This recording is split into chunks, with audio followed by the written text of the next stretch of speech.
नमस्कार, जोहार झारखंड देख रहे हैं आप और मैं आपके साथ रंजना रावत। बुलेटिन में सबसे पहले बात झारखंड में पेट्रोल पर दी गई राहत की और इसके बंटवारे की। झारखंड सरकार ने पेट्रोल की कीमतों में कमी की घोषणा करते हुए केवल राशन कार्ड धारियों को राहत दी है। सरकार की तरफ से हुई घोषणा के अनुसार 26 जनवरी से गरीब तबके के लोगों को पेट्रोल 25 रुपए प्रति लीटर कम कीमत पर मिलेगा, लेकिन राहत में भी बंटवारे से आम लोगों में नाराजगी दिख रही है। रांची में पेट्रोल पंप पर अपने दोपहिया वाहन लेकर पहुंचे लोगों ने सरकार के फैसले को गलत करार दिया। साथ ही सलाह भी दी कि अगर इसकी जगह सरकार वैट की दरों में कमी करती तो ज्यादा बेहतर होता। इसका फायदा महंगाई से जूझ रही जनता को मिल सकता था। बीपीएल कार्ड रहेगा उसी का ना होगा सर, तो बीपीएल कार्ड हम लोग का है नहीं तो कहाँ से लाभ उठा पाएंगे। कोई फायदा नहीं है सर, कोई फायदा ही नहीं है, कोई मतलब नहीं है। महंगा तो कोई फायदा ही नहीं है, सब्सिडी का लाभ उठा नहीं पाएंगे तो समझिए कोई फायदा ही नहीं है। कुछ कम कर दिया जाता तो बेहतर। उससे बढ़िया 10 रुपया कम कर देता, सब लोगों को लाभ होता। अब 25 रुपया सब्सिडी दे रहा है, मतलब कुछ लोग लाभ उठा पाएगा। राशन कार्ड सभी का बना है, ये तो हमको नहीं लगता है सभी कोई बना पाए हैं राशन कार्ड। हाँ, ये हो सकता है राशन कार्ड के अलावा अगर आधार से जोड़ा जाए इसको, तब ये योजना सक्सेस करेगी। क्योंकि मेरे समझ में जो आ रहा है राशन कार्ड सभी का बना नहीं है, तो अगर ये राशन कार्ड से जोड़ के अगर ये पेट्रोल पंप का पेट्रोल देने का योजना है तो ये उतना सक्सेस नहीं कर पाएगा। तो खाली कार्डधारियों को मिलेगा और लोग को नहीं मिलेगा, आम जनता को तो कैसे होगा। सब लोग को मिलना चाहिए, लाभ सब लोग को मिलना चाहिए। वो कार्डे से नहीं ना होगा, सब जनता को मिलना चाहिए उतना। खाली एक आदमी को अगर कार्ड वाला को मिल जाए, बेकार्ड वाला गरीब को कार्ड नहीं बना है तो उसको कहाँ से मिलेगा। सरकार का घोषणा तो हो जाती है, लेकिन लागू होने पर ही ऐसा कुछ होगा। और सिर्फ लाल कार्ड वाले को और पीला कार्ड वाले वगैरह को अगर देंगे तो हम आम जनता सीमित ही लेगा पेट्रोल, और हम आम जनता को क्या फ़ायदा होगा। हम लोग डेली बेसिस पे काम करने वाले आदमी व्यक्ति, वो अगर उनको अगर रियायत नहीं मिलेगा तो फिर यह बढ़ने से या घटने से कोई फायदा है नहीं। सब्सिडी देने में सरकार की ओर से बंटवारे पर कई गंभीर सवाल उठ रहे हैं और सवाल ये कि पेट्रोल पंप पर सरकार कैसे लागू करेगी ये नियम। तो देखिए, सब्सिडी पर ये गंभीर सवाल और बड़ा सवाल कि पेट्रोल पंप पर आखिर सरकार इस नियम को कैसे लागू करेगी, ये देखने वाली बात होगी। फर्जी राशन कार्ड वालों की कैसे होगी पहचान, आखिरकार इस फर्जीवाड़ा को कैसे समाप्त किया जाएगा और फर्जी राशन कार्ड वालों की कैसे पहचान होगी। क्या सभी बीपीएल का बन गया है राशन कार्ड, एक अहम सवाल।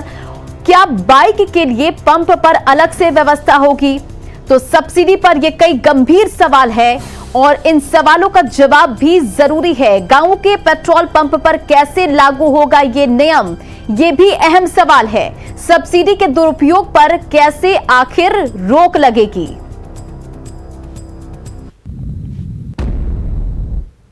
और अब बात कोरोना की। झारखंड में कोरोना संक्रमण का फैलाव तेजी से हो रहा है और एक्टिव केस की जो संख्या है वो 900 के पार पहुंच गई है। बुधवार को राज्य में 344 नए संक्रमितों की पुष्टि हुई है और सबसे अधिक केस राजधानी रांची से सामने आए हैं, जहां संक्रमितों की संख्या 118 है और रांची के साथ ही कोडरमा और रामगढ़ में पॉजिटिविटी रेट अधिक है। इधर रांची में डॉक्टर और स्वास्थ्य कर्मी कोरोना संक्रमित होने से स्थिति और खतरनाक हो गई है। रिम्स में बुधवार को 12 कर्मियों के संक्रमित होने की पुष्टि हुई है, जिसमें 7 डॉक्टर भी शामिल है। इसके अलावा 2 निजी अस्पताल में करीब 5 डॉक्टर पॉजिटिव मिले हैं।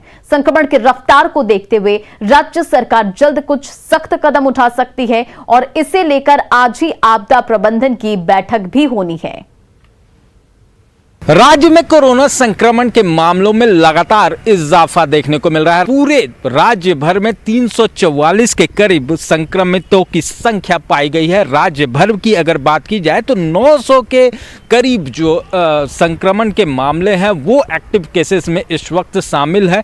आम लोग जो हैं वो भी कहीं ना कहीं सहमे हुए ज़रूर हैं, लेकिन सरकार और प्रशासन की तरफ से भी इंतजामात जो हैं वो अभी मुकम्मल नहीं किए गए हैं। हालांकि स्वास्थ्य विभाग की तरफ से ज़रूर ये दिशा निर्देश जारी किए गए हैं जिला प्रशासन को कि कोरोना संक्रमण को देखते हुए नियमों को जरूर प्रभावी तरीके से लागू करें और इसे लेकर आज आपदा प्रबंधन की बैठक भी है। राज्य भर में हो सकता है कुछ खड़े फैसले जो है वो सरकार की तरफ से देखने को मिले। वहीं कोरोना संक्रमण की रफ्तार में जिस तरह से इजाफा हो रहा है लगातार, अगर बात की जाए मंगलवार की ही तो राजधानी रांची में 53 केसेस मिले थे, लेकिन बुधवार को ये आंकड़ा 150 के पार पहुंच गया और राज्य की जो रफ्तार है वो भी दोगुनी हो गई एक दिन में। तो कहा जा सकता है आने वाले दिनों में संक्रमण की रफ्तार और भी बढ़ सकती है। ऐसे में नए साल के जश्न को लेकर हो सकता है सरकार की तरफ से कोई कड़े फैसले लिए जाए और लोगों की जो संक्रमण की रफ्तार है राजधानी रांची या प्रदेश भर में उसे कम करने का प्रयास किया जाए। तो देखना होगा सरकार की तरफ से क्या कुछ फैसले जो हैं वो इस आपदा प्रबंधन की बैठक में लिए जाते हैं, क्योंकि संक्रमण की रफ्तार अलार्मिंग सिचुएशन में ज़रूर नजर आ रही है। कैमरामैन संजीव तिवारी के साथ ओम प्रकाश, न्यूज़ 18 रांची।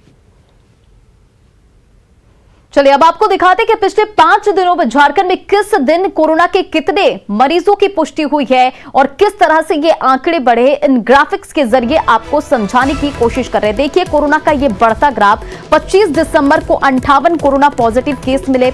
26 दिसंबर पर नजर डालिए कि किस तरह से मरीजों में इजाफा हुआ है। 60 मरीजों की पुष्टि हुई। 27 दिसंबर को देखिए 138 कोरोना केस मिले हैं। 28 दिसंबर को 159 मरीज मिले और 29 दिसंबर 344 कोरोना संक्रमितों की पुष्टि हुई है। तो लगातार संक्रमितों की संख्या में इजाफा होता जा रहा है और जो कोरोना संक्रमितों की पुष्टि लगातार बढ़ती जा रही है।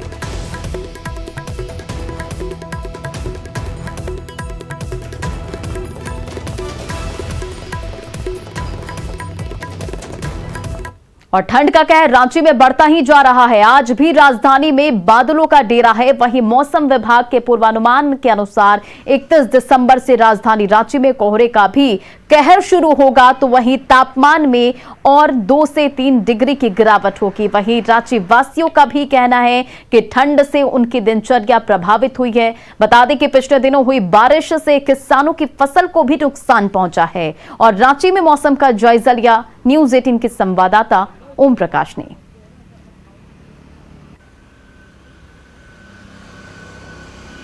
ठंड का प्रकोप जो है वो दिनों दिन बढ़ता जा रहा है। राजधानी रांची की बात की जाए तो पारे में लगातार गिरावट दर्ज की जा रही है।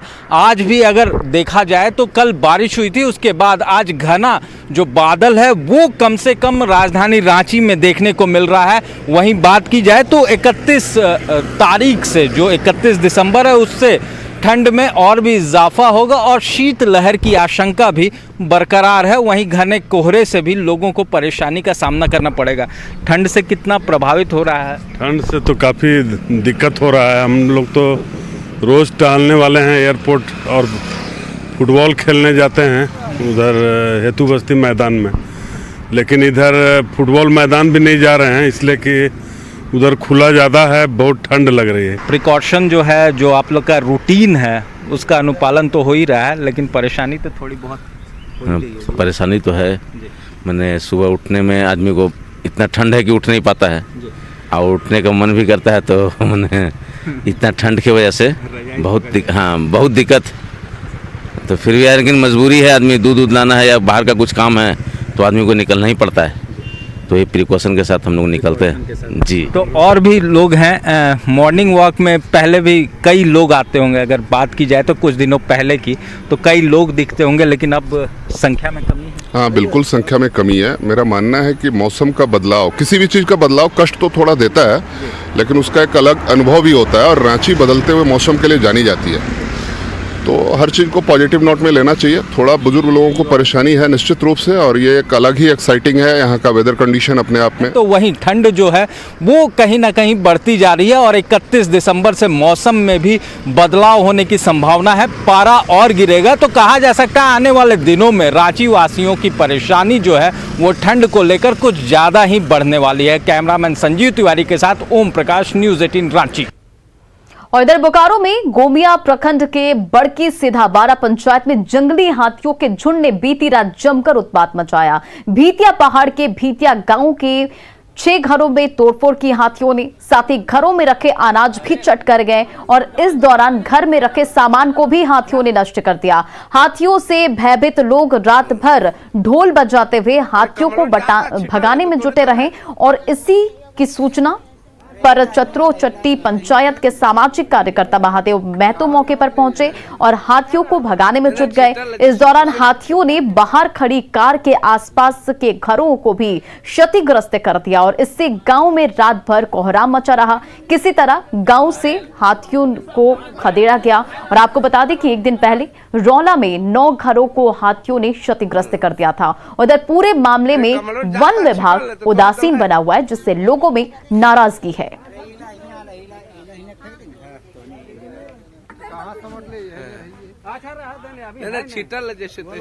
और इधर गिरिडीह में इन दिनों बिजली की कटौती बहुत बड़े पैमाने पर हो रही है। आलम यह है कि घर तो छोड़िए, ट्रेन चलने के लिए भी बिजली समय पर उपलब्ध नहीं हो पा रही है और इसी का नतीजा है कि गिरिडीह रेलवे स्टेशन से ट्रेन भी समय पर खुल नहीं पा रही है। ऐसे में कड़ाके की ठंड में यात्रियों को काफी समस्या झेलनी पड़ रही है। आपको बताते चले कि ट्रेन खुलने का समय रात 10 बजे है, लेकिन बिजली सप्लाई नहीं होने से ट्रेन रात 11:15 बजे खुल पाई। ऐसे में ट्रेन देर से खुलने से नाराज सैकड़ों यात्री घर लौट गए। वहीं मधुपुर में मेल ट्रेन नहीं पकड़ पाने की आशंका में बहुत से यात्रियों ने अपना टिकट भी कैंसिल करवा दिया। बिजली की किल्लत से ट्रेन देर से खुलने से लोगों में काफी नाराजगी देखी जा रही है।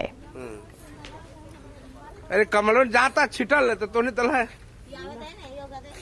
कि ट्रेन से मधुपुर जाने के लिए आए। वहाँ से हम लोगों का मेल ट्रेन था जिसमें रिजर्वेशन था और यहाँ आने के बाद जब ट्रेन खुलने का टाइम हुआ तो बताया गया कि ऑटो कट होने के कारण बिजली से ट्रेन की सेवा बाधित है।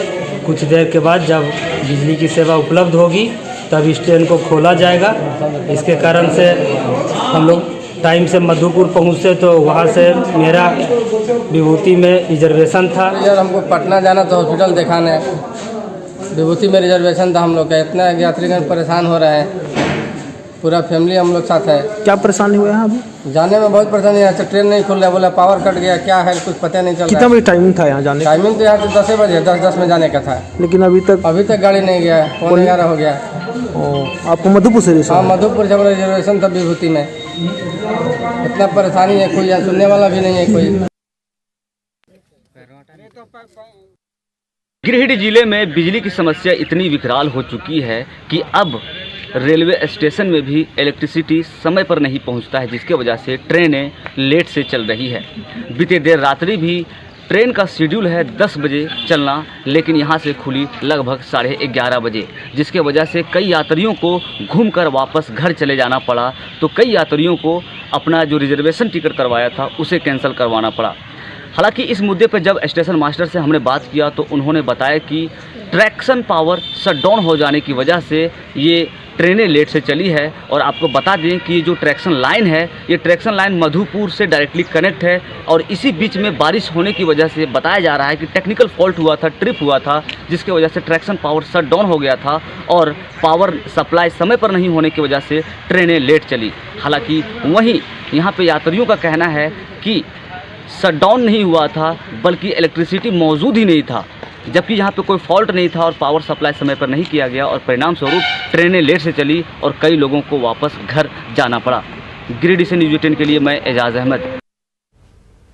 और हजारीबाग में घर के अंदर अंगीठी जलाकर सोए 2 लोगों की मौत हो गई दम घुटने से। और बड़का गांव थाना क्षेत्र के दाढ़ी कला के उपरैली दाढ़ी की ये घटना है, जहां कोयले की अंगीठी जलाकर घर के अंदर सोए लोग थे जो दम घुटने से उनकी मौत हो गई। और मृतकों में एक बुजुर्ग महिला और एक बच्ची शामिल है। कमरा बंद होने से कार्बन मोनोऑक्साइड गैस के प्रभाव में आने से दोनों की मौत की आशंका जताई जा रही है, जबकि 3 अन्य लोग गंभीर भी हैं।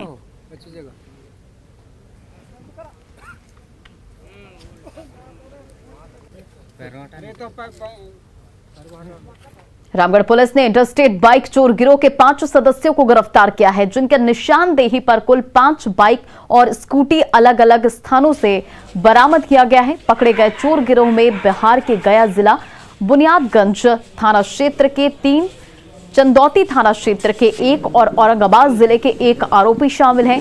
पुलिस गिरोह के सदस्यों के बयान के आधार पर और भी चोरी के मामले में खुलासे का दावा है।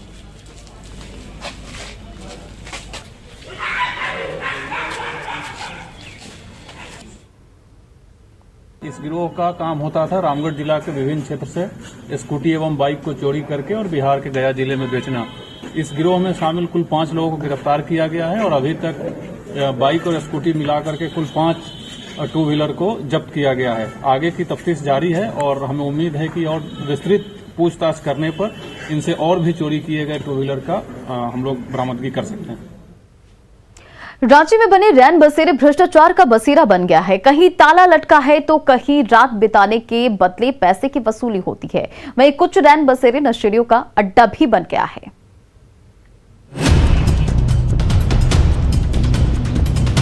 राजधानी रांची में सरकारी रैन बसेरा दम तोड़ता दिखाई दे रहा है। आईटीआई बस स्टैंड में निशुल्क सुविधा के नाम पर बनाए गए सरकारी शेल्टर होम में गरीबों से अवैध तरीके से एक रात रुकने पर 40 से 50 रुपयों की वसूली की जा रही है। सुविधाओं के नाम पर ना ही पीने का पानी है और ना ही शौचालय की व्यवस्था। यहाँ तक कि इस कड़कड़ाती ठंड में कंबल, चादर और गद्दे तक नहीं दिए जाते हैं। इतना ही नहीं बल्कि आसपास के लोगों में शेल्टर होम के नाम से ही खौफ है, क्योंकि रैन बसेरे के नाम पर हर रात यहाँ नशेड़ियों का अड्डा जमता है। लेते हैं उन लोग पैसा। कितना लेते हैं? 30 रुपया 40 रुपया ऐसे। रात भर के रुकने का 30-40 रुपए हाँ लेते हैं। हाँ। पिछले 5 दिन में कैसा भीड़ रहा है? अभी तो खाली है पूरा। 5 दिन से तो बंद है दुकान वाला। बंद है? हाँ, नहीं रहता है अभी कोई। बताइए ना सर, रैन बसेरा की स्थिति बताइए। 6 बजे के बाद आएंगे तो खुद देख लेंगे अपना स्थिति। क्या स्थिति है बताइए ना। वहाँ देख लेंगे खुद अपने, सब पीने वाले लोग रहते हैं। आप कभी रुके हैं यहाँ पर? पहले रात में रहते थे हम लोग गाड़ी वाले। वहीं जब न्यूज 18 की टीम पहाड़ी मंदिर स्थित रैन बसेरा पहुंची तो एक बड़ा ताला जरूर लटका मिला। बिल्डिंग का हाल बेहाल है और रैन बसेरा चारों तरफ से कचड़े से घिरा हुआ है। हालांकि रैन बसेरों की सफाई की जिम्मेदारी नगर निगम को सौंपी गई है। वहीं मेयर आशा लकड़ा ने रैन बसेरों को जल्द दुरुस्त करने का आश्वासन दिया है। यहाँ पे कचरा फैला हुआ है, नगर निगम आके कभी साफ नहीं करता है। इससे हम लोग को प्रदूषण फैलता है, बीमारी होता है। ये रैन बसेरा ढेर दिन से खुला नहीं है। कितने महीने से बंद है? बीच बीच में बस खुलता है फिर बंद हो जाता है। बहुत सारे यात्री आते जाते रहते हैं, बहुत सारे लोग बाहर से काम करने आते हैं, रात में रुकते हैं, तो उनका व्यवस्था हम लोग जरूर बनाएंगे। ठंड में सड़क पर रात गुजारना मुश्किल होता है। ऐसे में रांची में सरकार की ओर से लगभग 11 ऐसे रैन बसेरे बनाए गए हैं ताकि गरीबों को कम से कम रात को आश्रय मिल सके। लेकिन इन रैन बसेरों को खुद ही आश्रय नहीं मिल पा रहा है। रांची में कुल शेल्टर होम की बात करें तो सरकारी में लगभग 11 शेल्टर होम हैं, जिसकी ठोस जिम्मेदारी रांची नगर निगम की है। पर रांची नगर निगम क्या कर रहा है कि वो लोकल केयरटेकर के हाथ में देकर अपनी जिम्मेदारी से पीछा छुड़ा रहा है। Photo journalist, video journalist Sant Kumar के साथ रूपाली त्रिपाठी, न्यूज 18 रांची। उधर लोहरदगा में धान खरीद मामले में बड़ी गड़बड़ी की गई है और इसका खुलासा तब हुआ जब जिले में किसानों को कार्ड रद्द कराने का नोटिस मिला। पूरा मामला लगभग 8 महीने पुराना बताया जा रहा है। व्यापारियों ने ग्रामीणों को लालच देकर उनके नाम से निबंधन करके लैंप्स में सरकार को धान बेच दिया, जिसके बाद लोगों के खाते में 10 से 12 लाख रुपए आए, लेकिन उसे व्यापारियों ने निकाल दिया और इसके एवज में उन्हें 5,000 रुपए दे दिए। जिला आपूर्ति पदाधिकारी ने पूरे मामले की जांच का भरोसा दिलाया है।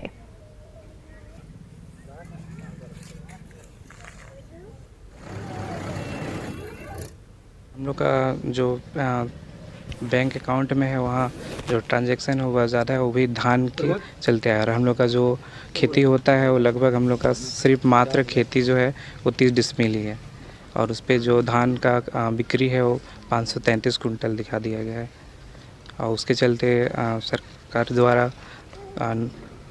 नोटिस आया हुआ है कि आपका जो भी है राशन कार्ड वो कट जाएगा। जिला कार्ड है हमारा और 28 डिसमिल ज़मीन है, 3 बोरा धान हुआ है, 6 बोरा में 3 बोरा ले लिया हमारा साझेदार। तो बताइए हम लोग 12 एकड़ कैसे हम लोग करेंगे, धान बेचेंगे? सो पहले बताइए। बुड़बक बनाया अगला ना, तो हम लोग तो अपने खुद गरीब है, विधवा आदमी हम हैं, हमको विधवा पेंशन मिलता है। और वो किसी कारणवश इधर उधर का धान मिला के वो लोग बेचे हैं तो उनको घबराने की ज़रूरत नहीं है। वो लोग इस नोटिस के विरुद्ध एक आपत्ति यहाँ दर्ज करेंगे और वहाँ उनका ज़मीन का एक क्रॉस चेक करवाया जाएगा अंचल ऑफिस से। अगर वो लोग वाकई में जिनके पास ये अपवर्जन मानक से कम जो है 5 एकड़ से कम सिंचित क्षेत्र ज़मीन है तो उन पर कोई कार्रवाई नहीं की जाएगी। और जवाहर झारखंड के इस बुलेटिन में फिलहाल इतना ही। बने रहा अपनी न्यूज़ 18 बिहार झारखंड के साथ।